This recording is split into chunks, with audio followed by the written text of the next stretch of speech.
Hello and welcome to another episode of the Bulbacast. Last week we had Pokemon Day, the announcements of new main Pokemon games, which everyone is obviously excited about. And we're here to talk about them. Today we have Fitzy. Hey! TheCapsFan. Hello, nice to be back. Wyndon. Hello. And Rhodehawk. Hi. Right, so last week we got a little video. Started off with this neat little retrospective of the series. Then it went into...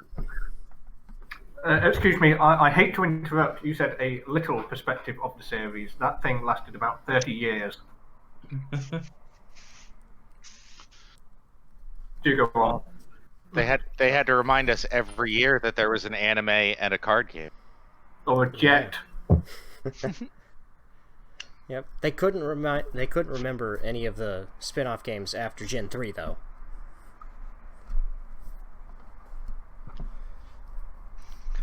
Yep. They did remember the Batterio arcade game though, which only came out in Japan and like China, which is really weird. But after that, we got another look at Pokemon Snap, or new Pokemon Snap. We did indeed. That's actually something that we talked about last week that I personally didn't think we were going to get, so that was a bit of a surprise. Because I thought we had seen all we had to see about that game before it comes out in a couple of months, but apparently they had a little bit more to show, so that's cool. I think the general consensus is that it looks absolutely beautiful. I was I would expecting also to see it in the Direct like 3 weeks ago, because that's slated for beginning of the year.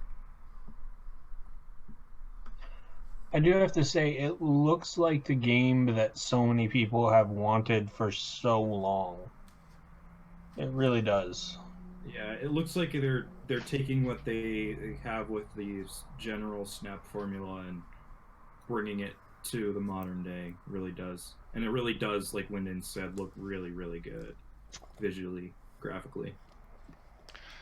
I just want to say as a Meganium fan that I'm really happy that Meganium's featured front and center on the title logo, because that's a Pokemon that deserves more love than it gets. So, sorry, you said said... both, Fitzy. You and both. Oh wow, there's actually 2 Meganium fans. I'm shocked.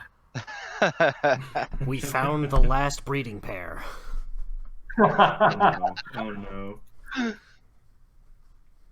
Anyone who knows me knows of my love for the Chikorita line, so we're very pleased with that. Yeah. It was really nice to see that they were focusing on a lot of Pokemon that are not necessarily top-tier favorites, but just look aesthetically amazing to see in this game. I will say that one thing that I'm worried about with Pokemon Snap is, and I'm actually sitting here looking at the title logo for it right now on the eShop, is that the title logo shows 3 different versions of Vivian, and I seriously hope we don't have to take pictures of every single variation to complete the picture decks. I wonder if they'll do that with other different like cast form. I feel like that'd be kind of cool with cast form though, because you can change its form depending on the weather. So yeah. No, you've got to take your Switch to each individual country to get those forms, and that's the only way to complete the photo decks. Oh, for sure. I also wonder how they're going to deal with regional variants, if we're going to see any regional variants in Snap, whether it's Alolan or Galarian forms. I imagine they'll include some Galarian forms somehow. Alolan forms maybe not, just because they're a little bit more removed. But no, we see Alolan. We see Alolan right to in the trailer. Oh, do we? Yeah. Oh, well. Whoops. But well, I guess that's that question answered. So I was also going to say, it is a series of islands, so they could very easily tie that into the Alola region somehow. Yeah, just somewhere nearby. Yeah. They showed off that Celebi is going to be like apparently the final thing, like how Mew was the secret boss, for lack of a better word, in the first game. Do you think there's going to be a time travel mechanic in it? That would be interesting. I don't know how they would implement that in Pokemon Snap. Well, it could be that that's the sort of hidden mechanic that you need to photograph all of the Pokemon on the islands as eggs. You catch Celebi and then turn back time, and you have a much easier ride just photographing eggs. Yeah.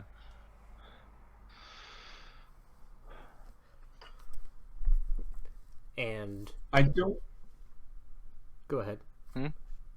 I was going to say, I don't want to get my hopes up, but if there's an actual narrative, even if it's small within this game, I could very easily see them tying Celebi into that narrative and time travel into that narrative.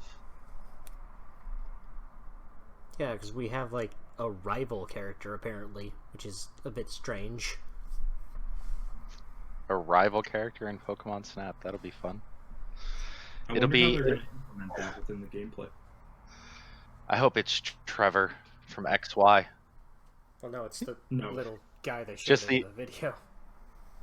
No, I hope it works exactly like Trevor does in XY, where he just shows up and he just wants to compare albums and gloat if his album is more full than yours. Hello, boss man. What? What's up? We're just talking about our Pokemon Day reactions. Hey, boss man.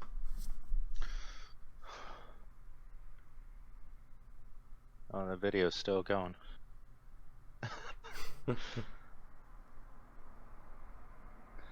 Yeah, for me, the whole premise of the Snap series is just a fantastic way of engaging with the Pokemon world that's not in that sort of strange pocket dimension in which battles in the main series take place. So to just kind of inhabit that world in kind of a non-confrontational way is going to be lovely to see again after 20 years since the first installment. Yeah. I mean, I have the original Snap on Virtual Console on my Wii U, and I still play it from time to time, and it still kind of holds up. When I play it, I'm reminded how bare bones it was when I was a child, but it's still a pretty game, and I'm really excited to see what 20 years of graphical upgrades will do for it. So It gave you filters. That's what 20 years of advancement brought you. yeah, I'm hoping for lens flares everywhere. Just every photo has to have a lens flare. We have a question in the chat from Bossman in terms of who's here and presenting. You have WyndonCalling here. What? Boss man wanted a rundown of who all's here. And he can see who's here.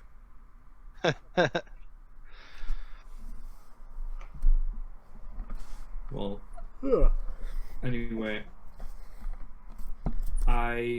like I said, have never played the original Pokemon Snap, and it's coming out in a time where there are a lot of other games going on right now. I don't personally think I'm gonna pick it up on launch day because the gameplay does not seem like my typical kind of thing. But it looks pretty cool. It looks really, really gorgeous, and I understand how important the game is for a lot of people. So I'm sure it's gonna be pretty good. But yeah, just my closing thoughts on Snap.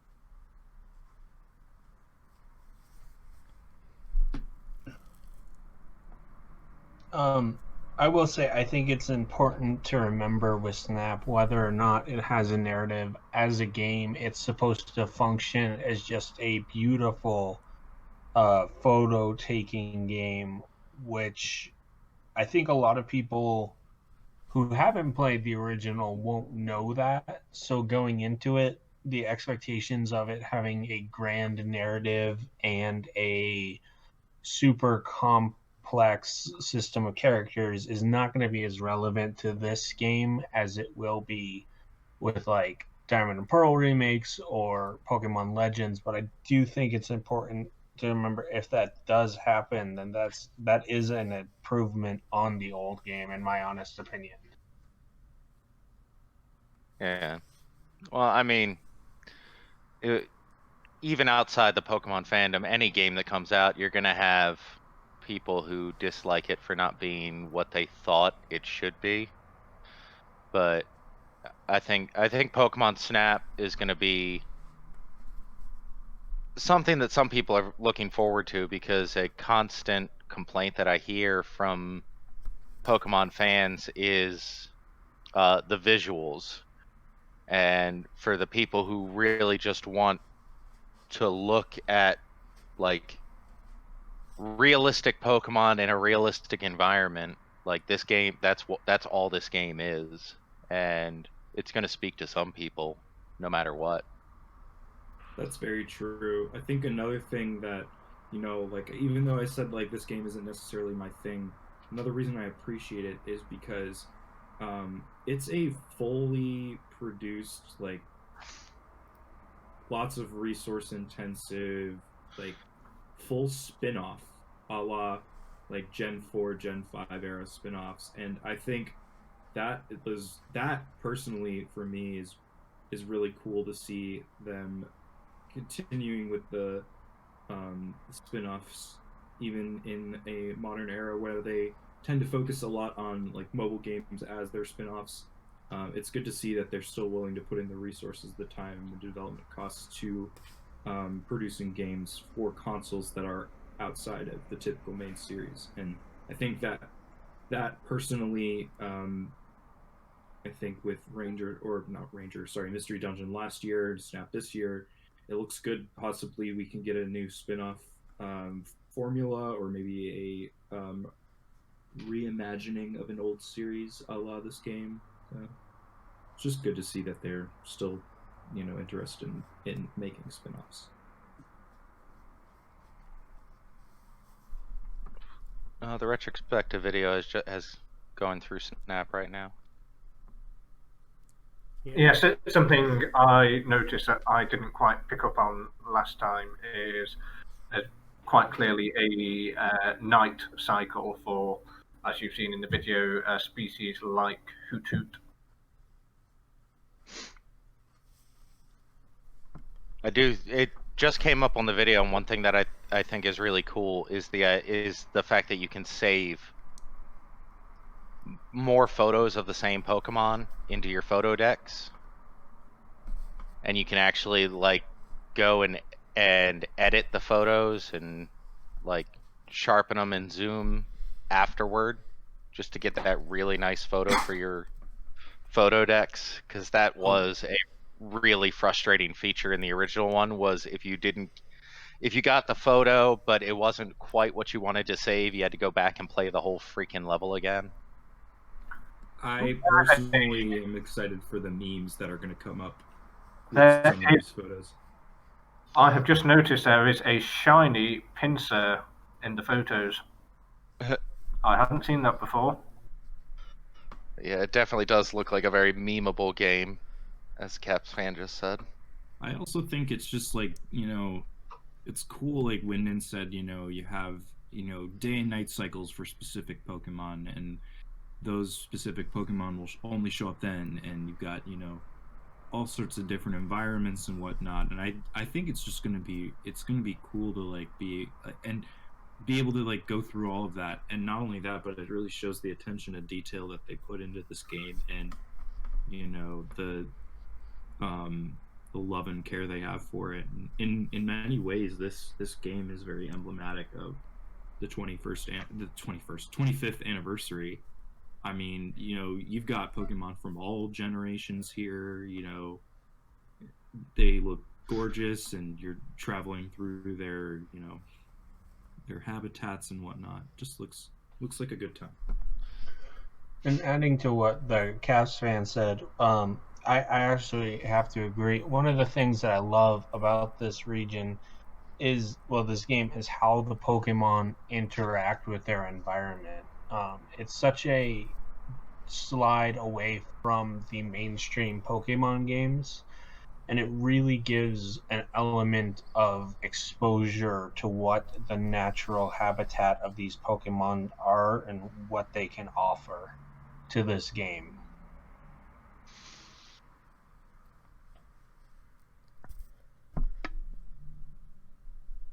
I wonder if we'll also see, I don't know. It depends on how this game is marketed. It's a level of exposure, but I can see people who are like really, really into Pokemon Go really enjoying this game, because it's taking what Pokemon Go does in terms of AR and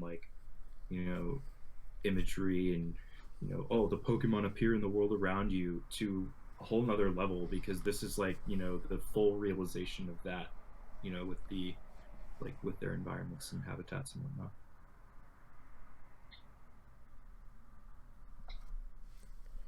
Yeah. Well, it's about perfect timing, because the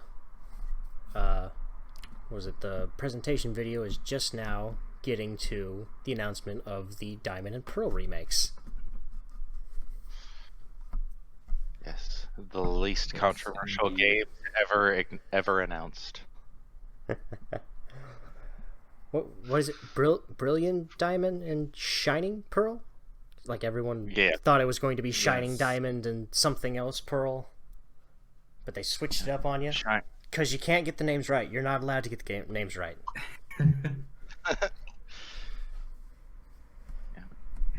The first main series Pokemon game not developed by Game Freak.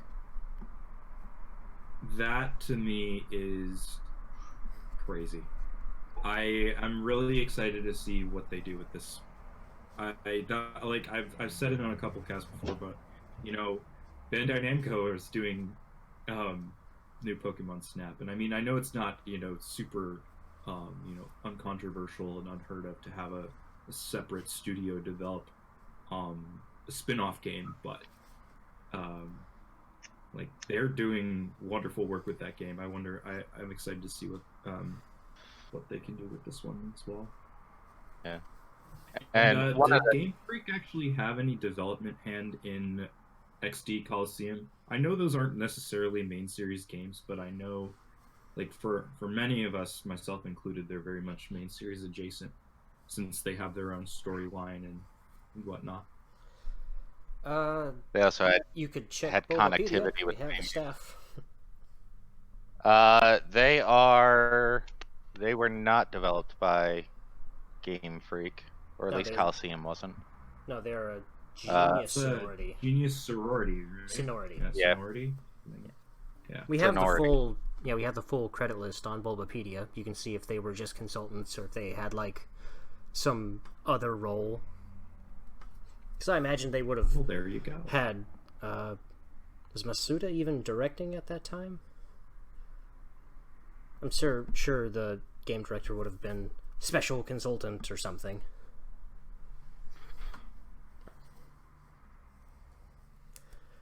Yeah, but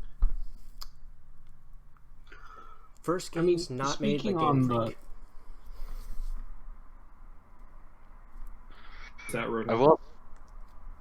I was going to say, speaking on the fact that they are licensing games out to other companies, I actually think that's a good sign. I think one of the issues that happened within the last couple of years was too many game companies took on too many projects and overworked their staff. And to see Pokemon say, here are 2 games during our 25th anniversary that we're not working on directly, but licensing out to really good companies is really beneficial in my opinion, and shows a really healthy trend of how things are going with Pokemon. I know these games are not exactly what everyone wanted, but I am still very excited about them, and I am interested to see what an outside studio can do with a main series game, especially with breaking some formula potentially on what has happened in the Well, past. what we've You seen, know, they are on that- not breaking any formulas here. That's I think true, but I think they were very much limited in their creative variability based on the source material. I I will mean, say they said in this presentation like multiple times that they wanted to stick as true to the original games as possible. But anyway, go ahead, Fitzy. the talking about like breaking new ground or breaking the paradigms. The reason that these remakes being done by an outside developer, the reason that gets me excited is not the outside developer breaking new ground, but the opportunity for Game Freak to break new ground. Because a constant criticism I hear is that Game Freak makes good games, but they are pressured by the Pokemon Company, by Nintendo, into making a new game every year. And it creates such a short turnaround time for them that they don't really get a chance to break new ground. They pretty much have to stick to the formula, follow that formula, otherwise the game's not going to get made. If this works out and they can farm out the remakes that at this point are just an expected aspect of the Pokemon series, if they can get another developer to work on those and can instead move into a 2 or 3 year cycle for the new games, I think it will, given the fact that every game that they've done, they have yet to put out a game that I think is objectively bad. And I think if they can get rid of some of that workload and can concentrate more fully on the new games, I think the new games are going to show a level of growth we've not seen in the last 25 years. And that's what I'm excited about. Like these remakes, they don't need to break new ground. These remakes exist to give Diamond and Pearl to a new generation. And if somebody's doing that and Game Freak doesn't have to worry about that, they can work on those games that are going to hopefully push the envelope. I think that's a really interesting perspective and a very good point. I think that also something to consider though is the fan base. Even though remakes are very expected from this fan base, I think another expectation that comes with those remakes is fine tuning, advancements, quality of life improvements, like it's not just bringing the old games to a new generation. It's bringing those old games into the new generation of Pokemon. It's implementing aspects of the newer generations of Pokemon into the older games. And I think that this is the first time we're seeing a remake that does not do that. I mean, you could argue Let's Go is one of those, but I mean, even that had certain elements from Pokemon Go, which you could consider a current generation Pokemon spin-off, like implemented into that game. I think it's very much a departure from the way that remakes are traditionally done. I mean, think about how many features, aspects of Gen 6 were in were in ORAS. Like, so much of that game is Gen 6, and I think that's part of why it's very much disliked, in my opinion. But I like, for me personally, when when when they first showed that the new Diamond and Pearl remakes, like in this stream, I was very much like, so you did Sinnoh dirty like that, huh? And it wasn't until Legends was shown that I was like, I understand. I think that that's a very knee-jerk reaction on my part, but I feel like I share sympathies with a lot of people in that respect. I think Legends very much justifies the state of Brilliant Diamond and Shining Pearl, and I think that's something we need to think about as well. So- If Legends didn't exist, we would not be happy with these remakes. I would. Well, So, some people would not be happy with these remakes. So I I, don't want to generalize my opinions for the entire community. I would concur with some of those reservations from the perspective of someone who actually doesn't much like Sinnoh in the first instance. I'm not a fan of a lot of the early game Sinnoh species, including Bidoof, Budgie, and dare I say it, Buneri. How dare you? I know. How You just dare said I? Bidoof. I know. Bidoof? So to see that the remakes are so faithful to the original games, almost to the point of questioning why these exist, makes me quite disinterested in them. I think the one thing that might attract me is if there's any form of compatibility with Sword and Shield. So we know that the Sinnoh starters are missing from Sword and Shield as it currently stands. So if these remakes are the means by which we fill out the remaining national decks in Sword and Shield, that might get me interested. Equally for Mega Evolutions, if Mega Evolutions feature in this game and there's a hint of evidence to suggest that they may, or even if there's new Mega Evolutions, potentially for the starters, or any of the Sinnoh species which evolved from previous generations, that would also get me interested. As it currently stands, I do appreciate that they've gone for a simplified art style, which I think works well, but these look too close to Diamond and Pearl to really grab my attention.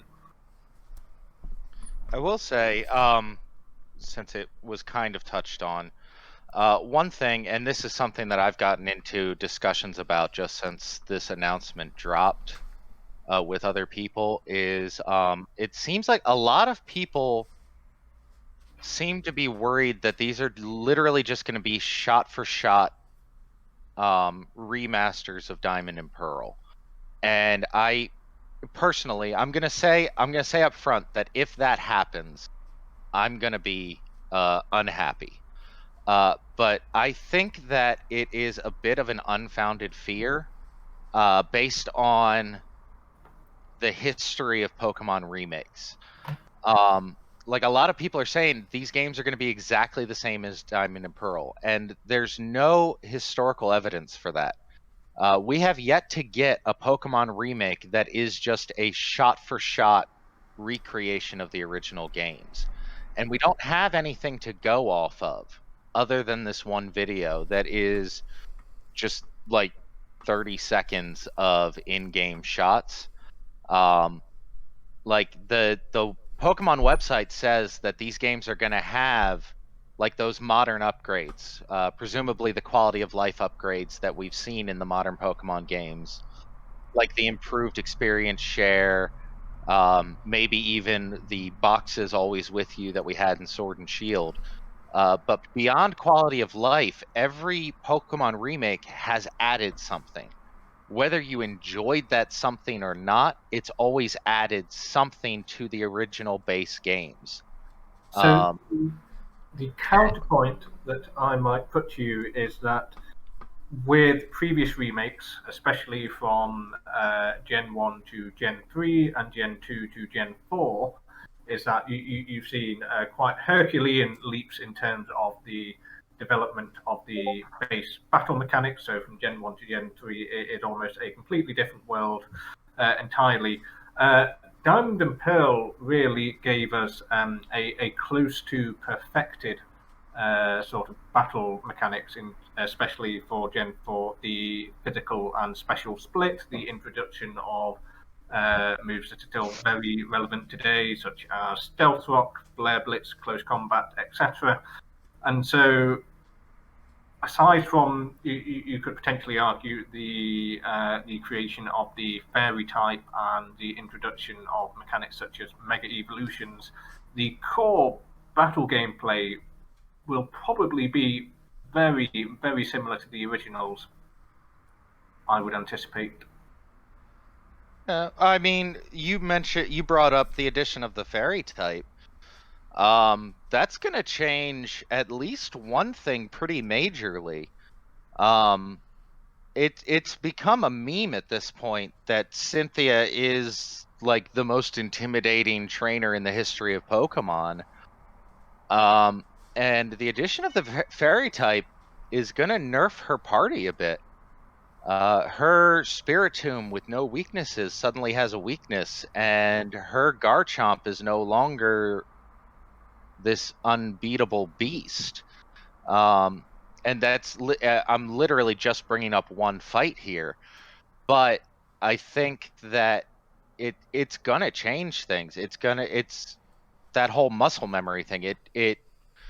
You're I'm sorry, I've lost my train of thought here, but at the very least, it's going to affect that one fight that is a really important fight to the fandom as a whole, based on what I've seen. Well, But that would depend on if fairy types are even in the game at that point. I imagine they will be. I can't imagine that they wouldn't, because even with everything that Let's Go Pikachu and Let's Go Eevee rolled back, they kept in the fairy type. So I can't imagine that these remakes wouldn't include the fairy type. And I seem to recall in the originals you do get given a Togepi egg. You get a Togepi egg in Platinum. Platinum. Yeah, because Togepi wasn't in the regional decks in Diamond and Pearl, but it was in the regional decks in Platinum. So that's another question that nobody's really sure of, is what advancements, what, for lack of a better word, fixes that Platinum added are going to be in Brilliant Diamond and Shining Pearl. Hopefully all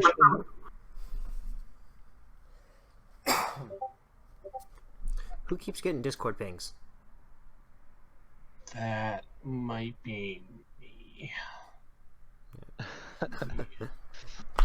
Yeah, but Fitzy, you brought up earlier about there not being precedent for remakes not being one-to-one remasters, but I counter that with there's never been remakes not made by Game Freak. These remakes have clearly been farmed out to a support studio to be put out in a timely manner because Game Freak is working on Legends.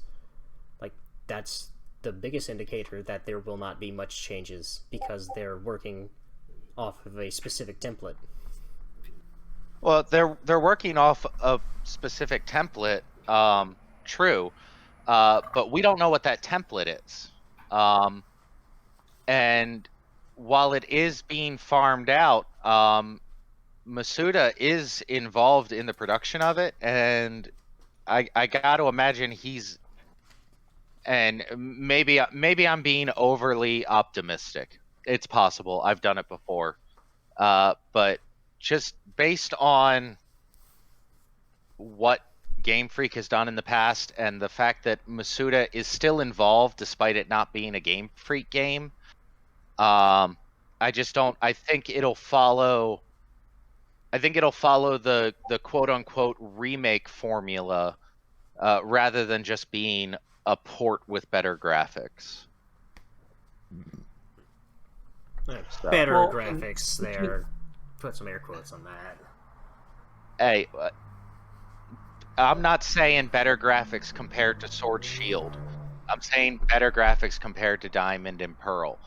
I mean, the battle scenes look better. Graphics and, yeah, I mean, like, you know, I feel like there's like the Gen 4 era had such good spriting, and by that point, like, they had figured out like the DS's hardware. I guess more so in Black and White than Diamond and Pearl, but I mean, I think honestly it remains to be seen. We're gonna have to have the games in front of us to see if the overall feel of the region is better, is better experienced and understood through the visuals. I mean, I'm personally really want to see what they do with the battle animations. I don't know if they're going to change much, but Well, I'm actually quite positive about the fact that they have gone for a more limited, stylized approach, because we all know that the Pokemon models themselves are, quite heavily stylized. They are cartoonish. Those probably aren't changing anytime soon.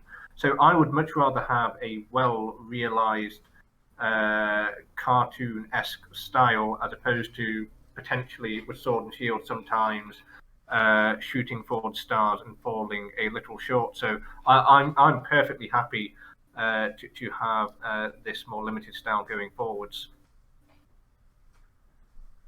I mean, from what we've seen, and we obviously haven't seen much, I think that the battles look great. And I think that the battle scenes at least are a big improvement from what was the motionless paintings in Diamond and Pearl. And if I have to take, if the trade-off is that the overworld is the same but in 3D, that's a price I'm willing to pay. And obviously, as CapsFan said earlier, I can't speak for the fandom, but for me, I think that the graphics there is a graphics upgrade. Could it be more? Yeah, probably, but it is there. Well, and speaking of the change in battle system, if they do incorporate fairy typing into this game, that changes the aspect of a lot of fights in Diamond and Pearl. Just speaking of Fantina and Byron, there's so many. It's a region with such a varied gym leader typing that I would be interested to see how it affects the actual fairy typing and how that system would work in terms of how many people would want fairy typings. And speaking of fairy typings, if Cynthia does get Togekiss, she would have a very busted fairy type on her team. Yeah, that's true. Sorry, can I just check a second? With Fantina, That's Ghost. It wouldn't affect fairy type, and except her one Gengar. maybe Maylene, the fighting. That would become more of a cakewalk. Well, isn't Ghost neutral on fairy typing? Yes. Yeah. So they're special types. I suppose it changes the dynamic for certain Pokemon that were normal previously and gained fairy typing. That is true. Yeah. Also, Fantina does have a Gengar, which would give her an advantage over fairy typing. No, Poison beats fairy. Yeah. Yeah. I think one thing that nobody that I've seen has really brought up that I am so excited about with the Diamond and Pearl remakes is Sinnoh had Pokemon contests, and as an unapologetic Pokemon coordinator, I played so many contests in Oris and in the original Diamond and Pearl. I am really excited to see what Pokemon contests are going to look like on the Switch. I think that's a good point. I didn't even consider that. I mean, I've never really been into them, but at the same time, I think, it showcases a feature that I think was fairly, standard by that time. I mean, they were in Ruby, Sapphire, and then Emerald, and then Diamond and Pearl, and Platinum again, and then they disappeared until Oris. So I think it'd be cool for new people to experience that. I do wonder if they're going to keep the what is it? Isn't there a requirement to get super rank in some of the contests to get the certain star for your trainer card, which is the technical way to 100% completion? I wonder if they'll keep that. Or, I wonder if they will keep contests in the game, honestly. I hope they do, but, they haven't really been forthcoming in keeping a lot of the unique elements of previous regions, as it will. What we've seen with the Battle Frontier in Omega Ruby Alpha Sapphire as one example, or the Safari Zone in Let's Go Pikachu and Eevee. I guess we'll find out. I mean, the Battle Frontier is a whole different beast. But and just based on what you said, like the Battle Frontier wasn't in Oris, but the Battle Frontier wasn't in Ruby and Sapphire. The Battle Frontier originated in Emerald, so for better or worse, and obviously the existence of the Battle Frontier is a touchy subject for the Battle Frontier's fans. It wasn't in the original games that were being remade, so there is, I guess, an argument could be made for leaving them out. And then the Safari Zone in Let's Go Pikachu and Eevee would be redundant as heck, given the catching mechanics of the Let's Go games. The whole big thing about the Safari Zone was it was a completely different way to catch Pokemon, and that completely different way to catch Pokemon was basically what you do in the entire game in Let's Go Pikachu and Eevee. I think a better argument would be there's no surfing Pikachu game on the beach in Fuchsia City in Let's Go Pikachu Eevee. But I will say, like, there has been no mention of contests, so it is possible they won't be in there. But as someone who absolutely loves doing Pokemon contests, I'm excited to see if they show up, and if they do show up, how they show up. Because the original Super contests in Diamond and Pearl made pretty extensive use of the touchscreen, so I'm wondering if they include them, what changes they would make to not have that, since despite the existence of the touchscreen, no Switch game actually seems to use it. Pokemon Quest. There are actually a couple Switch games designed solely for handheld because it uses the touchscreen. There's also World Ends With You port is actually best on the touchscreen. And also Super Mario Galaxy and Super Mario 3D All Stars. Oh. Does that use the touchscreen for second player to shoot? No, it uses. Yeah, it just uses it. It's the only way to collect star bits in handheld, I believe. Yeah. Interesting. And I think Pole Stars as well. I don't know. I don't play that game in handheld because of the fact that they limit it to the touchscreen. But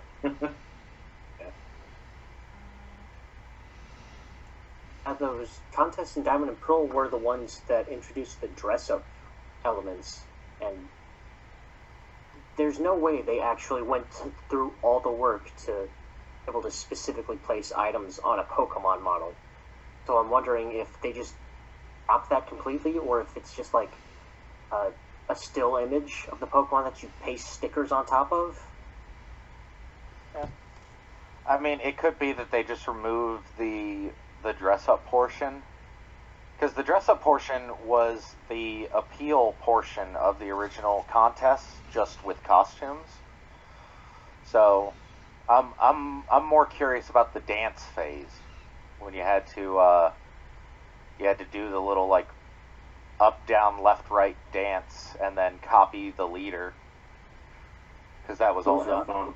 I remember That's that. not difficult. It's not difficult to implement. Yeah. But it's, I mean, the big thing for Pokemon contests, for me at least, was that final round where you're using the moves. Yeah. And I'm curious to see, again, assuming that contests survive the remake, what that would look like in the battle graphics of these new games. I think I've got a spoiler for you. it's going to look like how it was implemented in Omega Ruby and Alpha Sapphire. Well, that's a completely different thing. No, it's like 80% the same game. That's my story, and I'm sticking to it. Yeah, I on the overworld visuals, I know I would actually be happier if it was just straight up the sprites, but they did something like Octopath Traveler, where it's sprites overlaying a 3D environment, rather than this defied weirdo thing.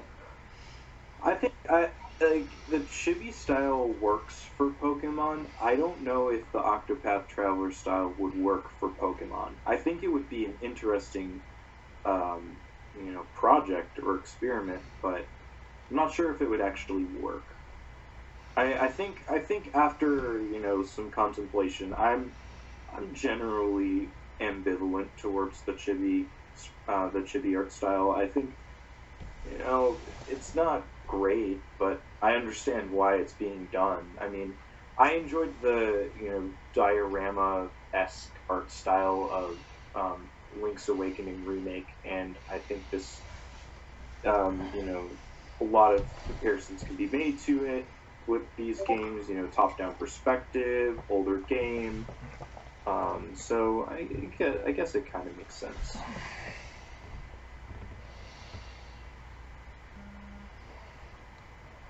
I will say that since Octopath Traveler was brought up, Octopath Traveler definitely proved that you can make a sprite-based game on a modern system that really does look beautiful.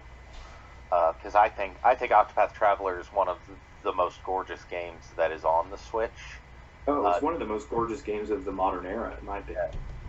Despite being a sprite-based game, I think that if the Diamond and Pearl remakes had taken that path, I think people would have been angered by it, because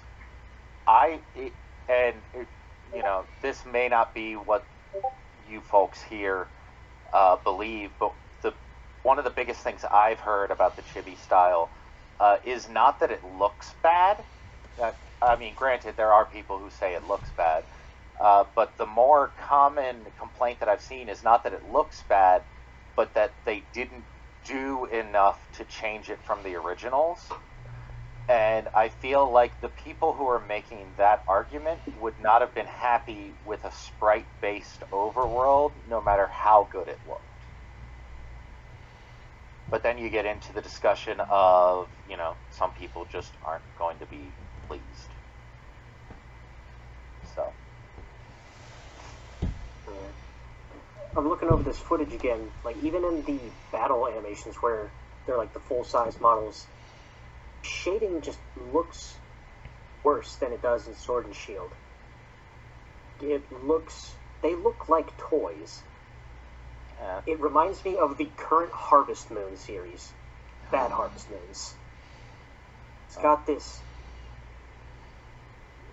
lack of a better term, it's this cheap, plasticky look to everything,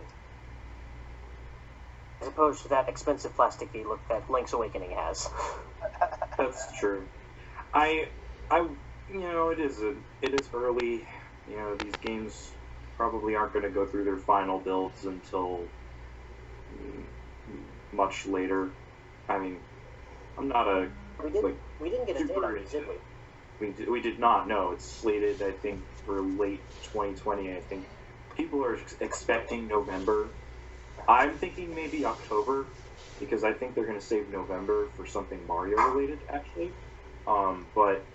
Or Zelda related. I mean, Zelda 35th anniversary, so we might do something for them on that. But Considering that Zelda was not mentioned in the Nintendo Direct, other than the Skyward Sword remake, I would be shocked if we got another Zelda game this year in time for the holidays. I feel like if they were, because as far as I know, the only other Zelda game in development is Breath of the Wild 2, and I feel like if that was going to come out this year, it would have at least been mentioned. in the Nintendo Direct. Yeah, I mean, No, a it's little the bit 35th off topic, but it anniversary. was mentioned.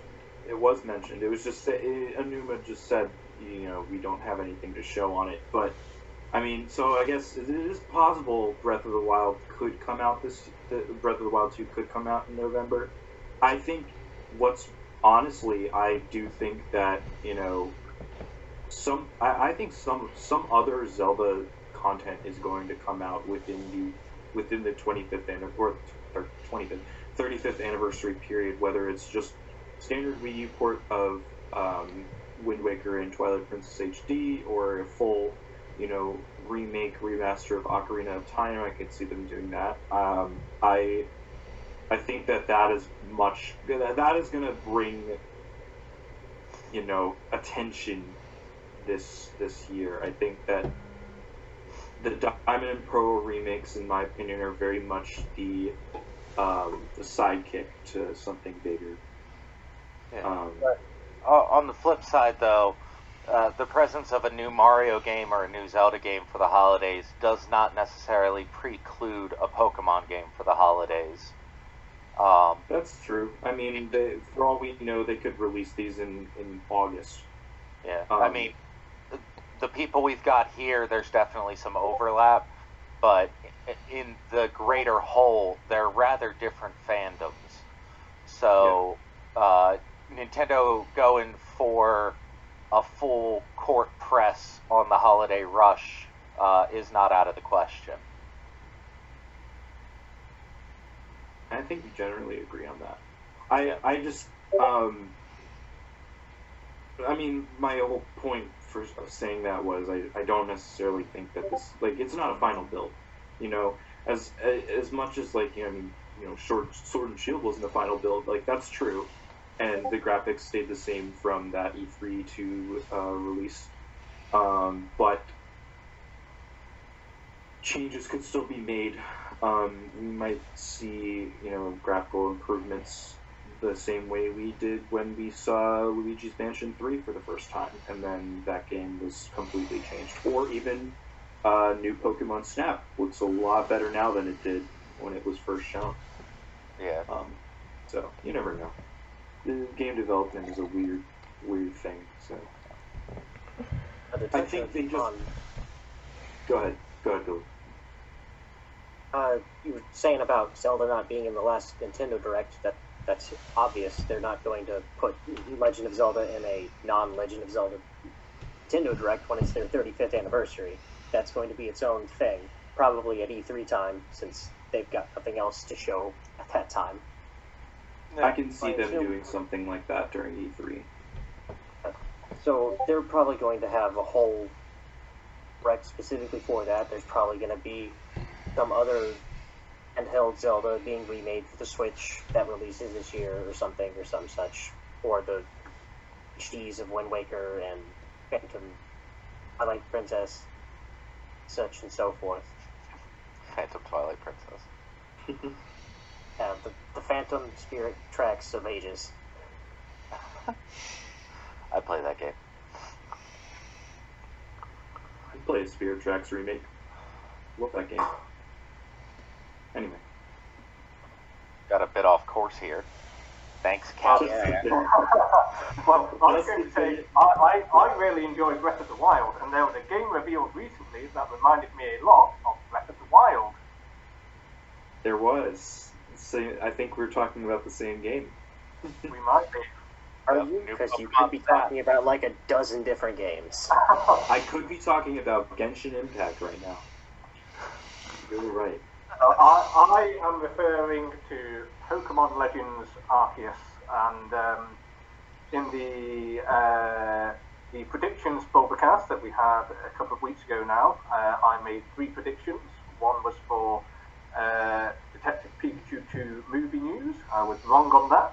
I hoped for another wave of original Stitch shirts.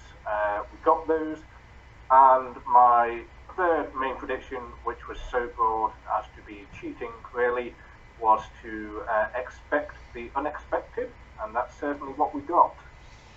I don't think any of us would have guessed we would get an open world historical typical Sinnoh open world catching mechanics even take on Pokemon. Well, we wouldn't because we're cynical, but less cynical fans have been expecting Breath of the Wild Pokemon for a couple years now. Yeah, I think people expected it back when the Sword and Shield was first introduced to us. We all know how that went. So as I've said earlier, I'm not inherently a massive Sinnoh fan, so I am more interested by this game rather than outright excited, but I'm really excited in terms of what it means for the future of the franchise. I think it's really interesting that when you get together all the Pokemon titles with some element of core mechanics in terms of battle mechanics, in terms of having 4 moves, even if they're slight variations, we're going to have 4 titles on the Switch, and only one of those titles is actually set in a new Pokemon region, and that's Sword and Shield. So what we're actually seeing here is Game Freak really getting their pound of flesh from all these regions they've created, really going in and cashing some of those checks that they've written in terms of the history and the lore, the backstory of so many of these places. It's really easy when world building to write a throwaway line or two about ancient history or mythology, but it really does seem now as though we're actually going to go back and explore some of that setup. I, for one, can't wait to see potentially a Kalos version of Legends where we go back and see the Great War, or there might be sometime yet a Galar version of this where we see the Darkest Day. So I'm really excited to explore the Pokemon world in lots of depth and not just this kind of shallow, okay, these are these throwaway lines about the history of this place to convince you that this world is deeper than it actually is. I'm really excited to go back and visit a lot of these places. I'm actually really excited for very similar reasons, but because Pokemon as a game has always tried in some way to implement this lore, but also because to see Pokemon moving into a different form of RPG that moves in a much more modern style, and one that also takes a lot of what people have been wanting for so long from Pokemon and just says, well, here you go. This game has a lot of potential, not only because there's a ton of lore within the Sinnoh region. In fact, I wonder if that mountain we saw in that presentation is Mount Coronet, and we are in some way helping to build Mount Coronet's ruins. Well, won't be ruins in Legends, but in some way what will be in Brilliant Diamond, the ruins, and see that play out. That's my top hope for Legends, is seeing that build up for a game, and hopefully them expanding that into other legendary or mythical Pokemon that are just dying for this kind of elaboration. I really, honestly, could not have put it better myself, YouTube. I think I personally am very excited not only for the direction of the series, but, you know, I'm excited for them to implement lore in the way that will showcase the lore and the story over any sort of, you know, battle mechanics. I think a lot, even though this is not a perfect game, neither was Sword and Shield, both games took a step in the right direction. I think that this game builds off of what was good about Sword and Shield, in terms of open exploration with the wild areas and whatnot. And it reminds me of 2 games. The first being Breath of the Wild, as being very open, very green, very vibrant. You know, it's got this whole, like, past mechanic. I mean, in Breath of the Wild, you were, like, 100 years in the future of the main story, here you're 1,000 years in the past or whatever. It's still got that time mechanic. But another thing that it reminds me of, and Rhodehawk kind of brought this to my mind, is Dragon Quest XI-S. And I think that's a very important comparison because both Pokemon and Dragon Quest are long-running RPGs that have much history in video games. A lot of the catching mechanics and like the art style as well really reminds me of that game, and I wonder, if the encounter mechanics will be similar to Dragon Quest XI-S. I just think it's a good direction for the franchise. I think they're taking their necessary steps to a Generation 9 that has a lot of potential to be, the best Pokemon game. I'm excited to see what they could do with other mythicals and legendaries, as you guys have said. One in particular I would like to see is, if we're following the logical order, what comes after Sinnoh is Unova. I would like to see, maybe a Legends about the original dragon in that game. I think that would be really cool. Or, what else comes after Diamond and Pearl, Heart Gold, Soul Silver. I think we could see potentially a game surrounding Celebi or the dynamic between Ho-Oh and Lugia. But regardless of that, I think that this game looks fantastic. I have many more thoughts I'm willing to share, but I don't want to take up all the time, so...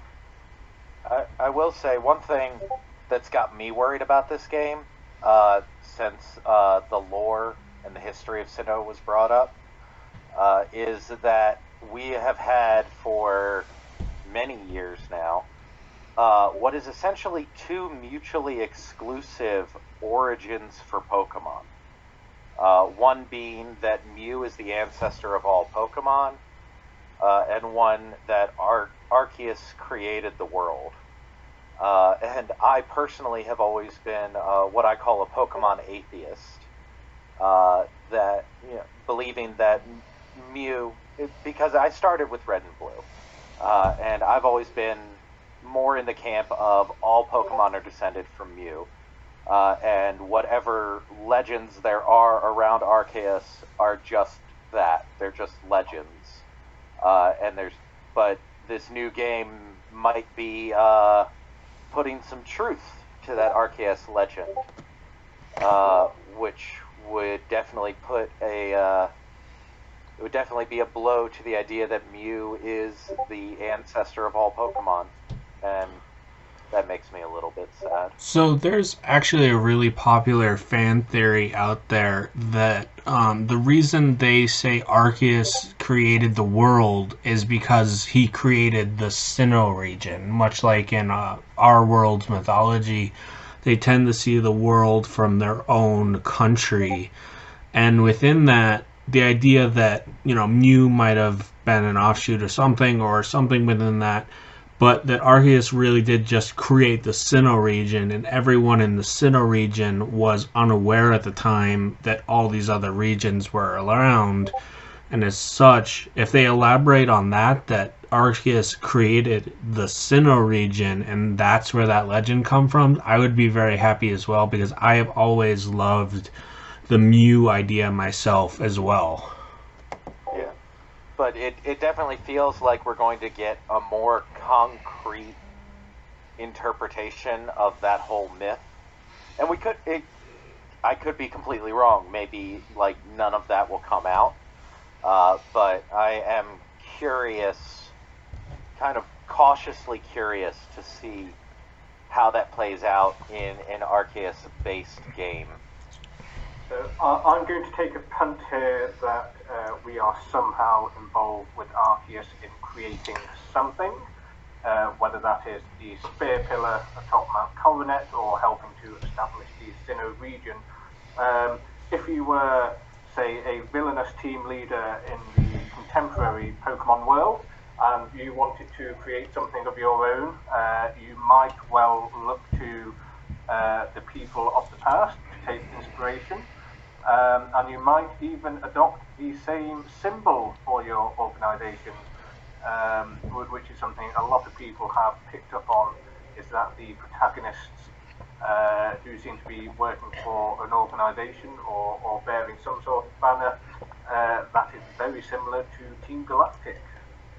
I would not go so far as to say, oh my god guys, this is what we've all been waiting for, this is the Pokemon game where you work as the bad guys, but there's an interesting... It's in every Pokemon game.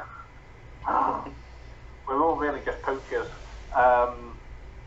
But yeah, that certainly set the chickens running in terms of trying to understand what's going on with the story here. You guys are all talking about lore and story and stuff. I'm just excited that you've got a dodge roll and that you can have Pokemon attack other Pokemon without having to go into a turn-based battle. This is basically I'm really excited by different things.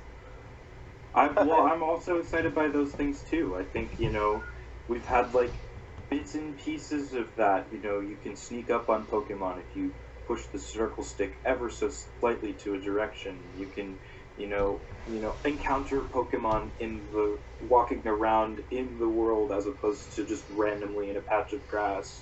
And now, it feels much more like an action RPG, which is what they're labeling it. And I wonder what other action RPG elements they're going to bring to this game. I was so excited watching the initial trailer when you see the player running around, and then Garchomp or Gallade just zips out and attacks one of the Pokemon in front of him. I was so excited, they did it. They finally got away from the turn-based battle system. Then they show you the turn-based battle system. I don't mind the turn-based battle system being there. I just wonder, in what way can they integrate it in a way that the new elements are not overshadowed, or in a way that will blend well with the new elements. I would look to, if I had if it was a perfect world and I could design this game, I would look to Xenoblade Chronicles for inspiration on how to do that. Not quite turn-based, but, Yeah. As someone who derives a lot of their self-worth from being relatively good at the turn-based battle system that currently exists, I'll take or leave it. I'm also interested. This is sort of mechanics, sort of lore. I am interested in those fancy wooden Pokeballs with the latches on the front. Me too. I'm really curious because we have an origin for Pokeballs from Gold and Silver, the Apricorn balls. Mm-hmm. But the Apricorn balls, at least in modern games, you take an Apricorn and you turn it into a proper modern Pokeball. And I'm curious to see if this is going to be an alternate origin for Pokeballs, or if we're going to actually be turning Apricorns into Pokeballs. And then another thing that actually one of the members of the Bulbagarden Discord brought up is, are we going to see maybe more explanation of how Pokeballs work in general? Because there's very much a digital aspect to Pokeballs. And you see it a lot more in the anime than in the games, but the Pokemon almost turn into a cloud of digital stuff that gets sucked into the Pokeball. Wait, are you saying they're digital monsters?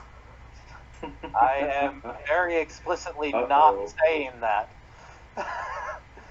But there's very much a modern computerized feel to the working of Pokeballs. And I feel like that would clash with the medieval feel of this new game. And so I'm really curious to see how that works. First off, I want to say this is not even remotely close to medieval. Well, This is only like 100 or 200 years in the past. The medievals were nearly 1,000. Didn't it say 1,000? That's what I thought it said in the trailer. I don't remember a number. I just remember far in the past. And based on the 3 starters that they picked a starter based on a samurai, a starter based on an archer, and a starter who, if I remember correctly, his name references the shogunate, which would be more like medieval era of the Far East. I would not necessarily get hung up too much on sort of Pokemon's timelines in relation to the real world, especially given that if you go to Kalos and you go back 3,000 years, which is the timing of the Great War, you would have had cave paintings rather than anything remotely medieval, or even capable of fighting a war. 3,000 years ago in France would be like just ancient Gaulian culture. The ancient Greeks were around more than 3,000 years ago. These paintings are 10,000 years ago. Ancient Greeks, wasn't the Greek Empire at its height around 400 BC? No, prior to that. Maybe you're right. Never mind. Sorry. I don't know my history.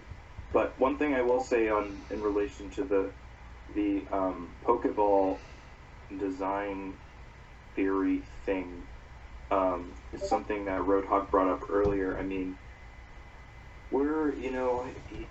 it's a bit difficult sometimes to realize this because they're just games on a screen. But in reality, each generation and each region is its own world. And aside from Kanto and Sinnoh, or Kanto and Johto, none of them are really connected. And just because one region has it's like one scientific way to create a Pokeball doesn't necessarily mean another region can't. Just like one region can have its creation mythology, and then another region can have a completely different creation mythology. I mean, that's how it's done in the real world. I mean, I can see how they would try and implement that idea in the Pokemon world as well. So, food for thought. They're not completely separate because Hoenn and Kalos are close enough that a guy can swim between them. Well, continuity aside. But they are very different Pokeballs, and I'm curious to see if and how that is going to come up in the story, because it does seem it like you are like the first Pokemon trainer or one of the first Pokemon trainers, so I really hope they go into details of how that became a thing. I agree. So, and that I think the general consensus is just this game has a lot of potential, a lot of promise, and it looks really, really cool. I also hope that they address the fact that the Legends protagonists look almost exactly like Dawn and Lucas. True. Like, I hope that comes in some way. And their families have just lived there for however many years and are really bad about marrying outside the family. Oh no. One thing that I think would be really cool, and I could be completely off base here, is I don't know if anyone here played the Ranger games. Hell yeah. But one thing that I loved about the Ranger games, obviously, was getting a free mythical in the core series, which also happened to be during Gen 4.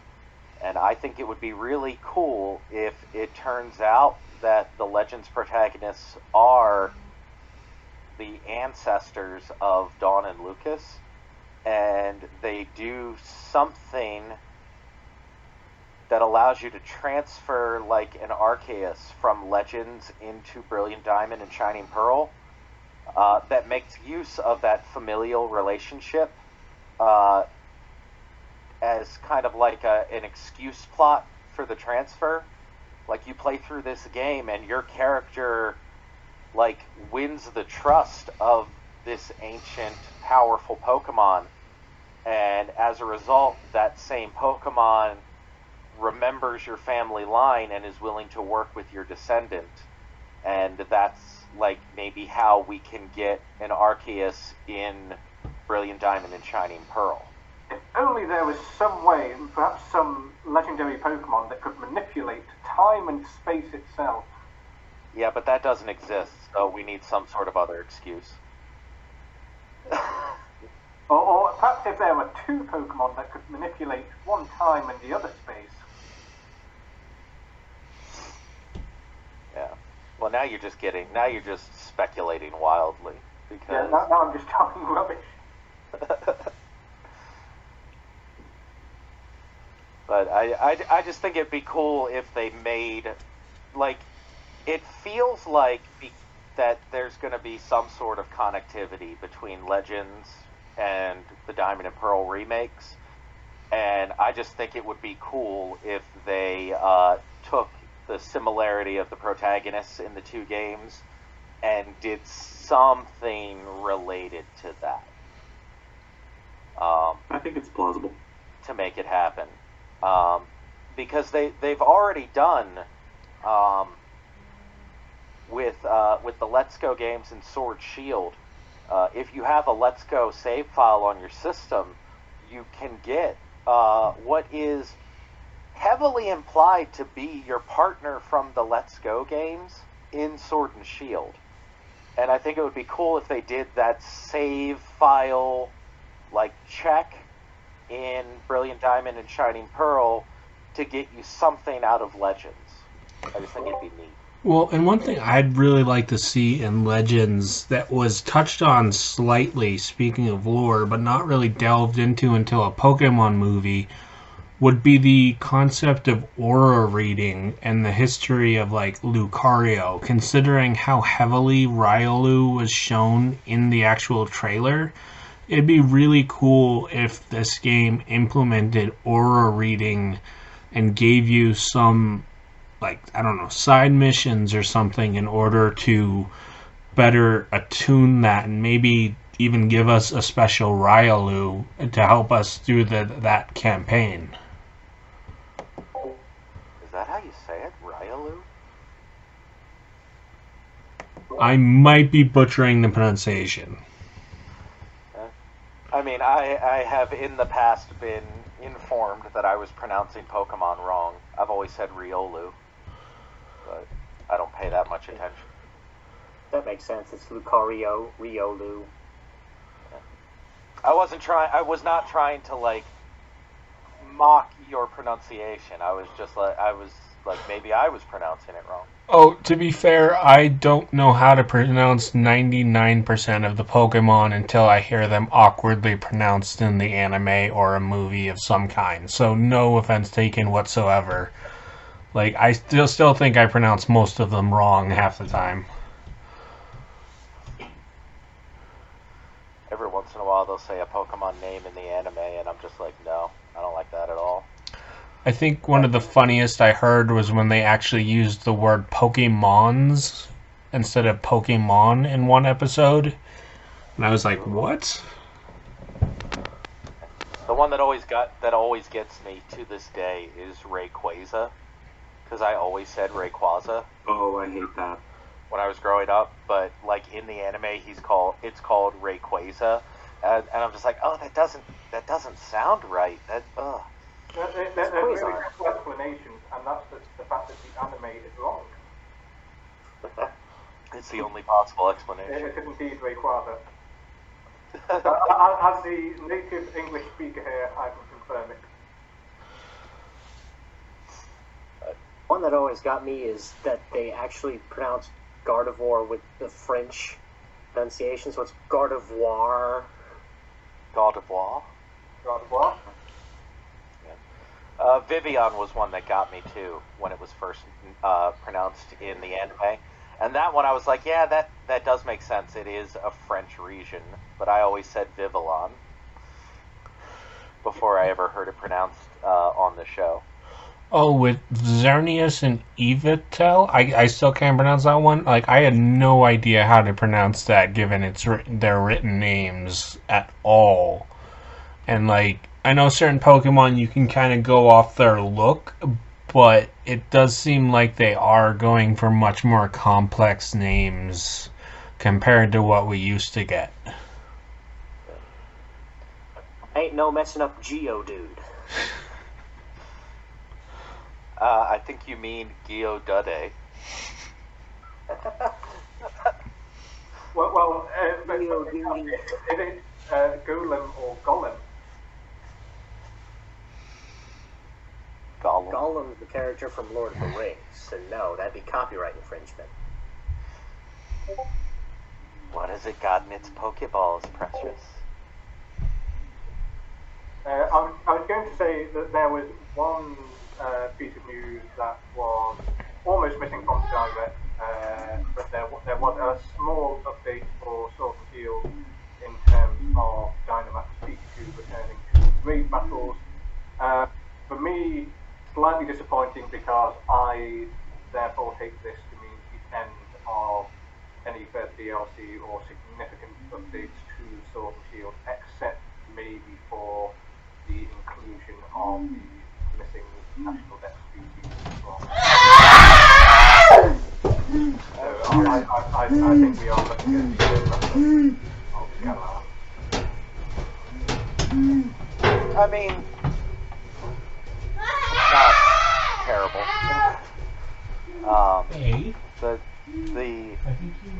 It was eventually going to reach an end to the cycle, and I think that the cycle went decently well.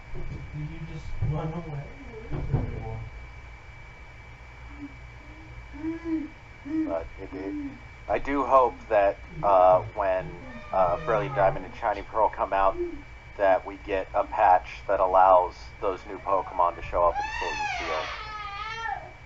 I don't know that we will, but it'd be nice. It's ideal. I would be curious that the Sinnoh starters are missing from Sword and Shield quite conspicuously, as well as the fossil species. And then to have a Sinnoh remake and to have no compatibility across would be quite odd.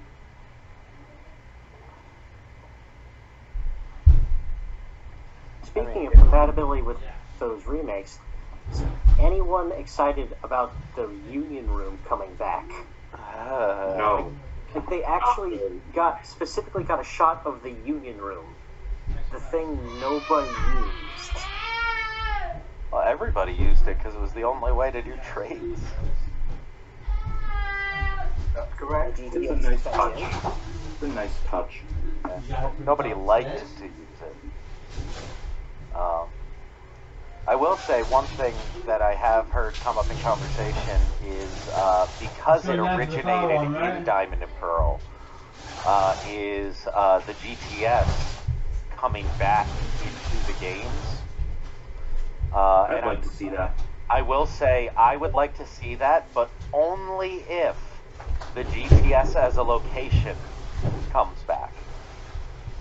I don't want none of that fancy new, you can access the GTS from everywhere. I walk into a building that's got a big globe in it.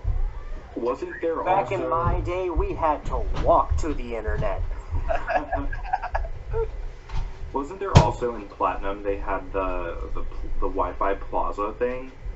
That always looked so cool, and I never got to do that because for some reason my system just did not connect to the internet. So I would love to see that make a return. I know that's kind of a big ask, but you never know. Yeah. But I just think that it would be stupid, but cool if they brought the GTS back, but you could only access it inside the GTS building. That'd be awesome. Maybe they do it so like its access is home instead. I hope not. Speaking as a So member, you could just crawl directly from home through the game instead of having to upload home, deposit, yada yada. yeah. I will say, as a member of the Bulbatrade team, I would love a way to have that GTS connectivity back into the main games, because the whole home thing is a bit of a headache for us, and so it'd be nice to not have to rely on home for that.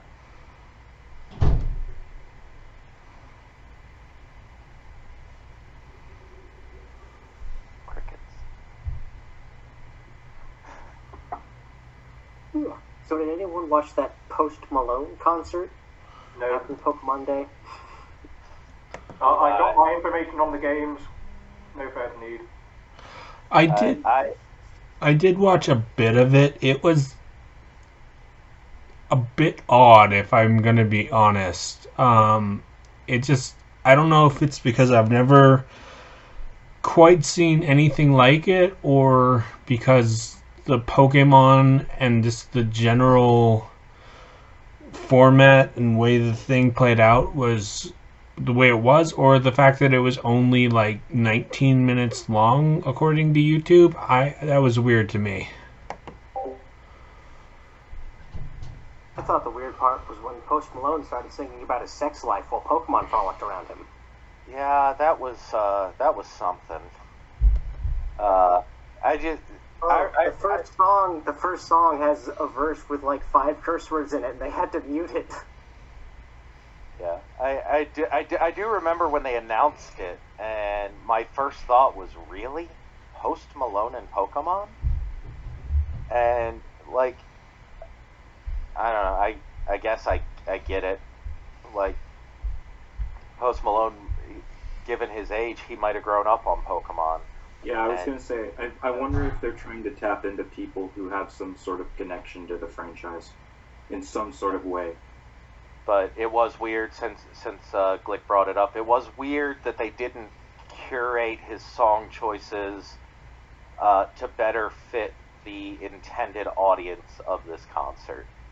That was a bit of a weird... Who is that audience? It's like Post Malone is just outside like the Fortnite generation. He ages just a bit past that. Like, he's not really for the 30-year-olds who've been with the franchise for the whole 25. And he's not for the kids, which are the like intended demographic of the new games.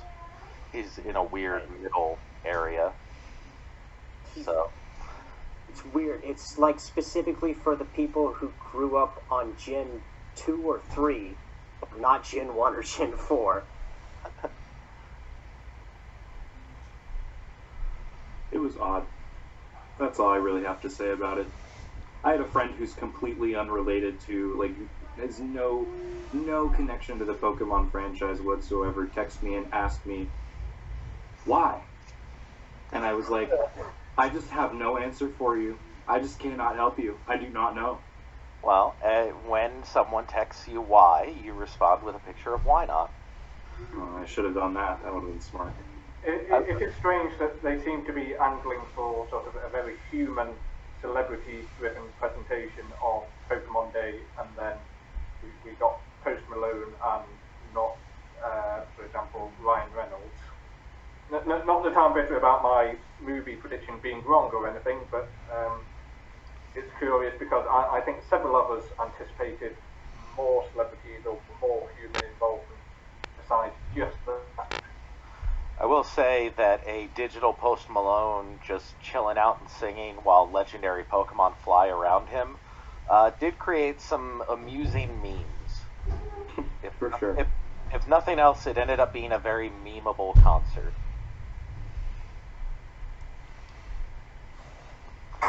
And really, when you get down to it, that's all we need out of it, is more Pokemon memes. I'm actually going to have to duck out. There is construction going on in the background, and it's going to completely mess with the podcast, so I'm going to have to duck out. Sorry about that, guys. Sorry, I didn't catch that, Rhodehawk. I think there's construction going on in the background. Can you say that again? Sorry, but I thank you guys for having me. It was awesome.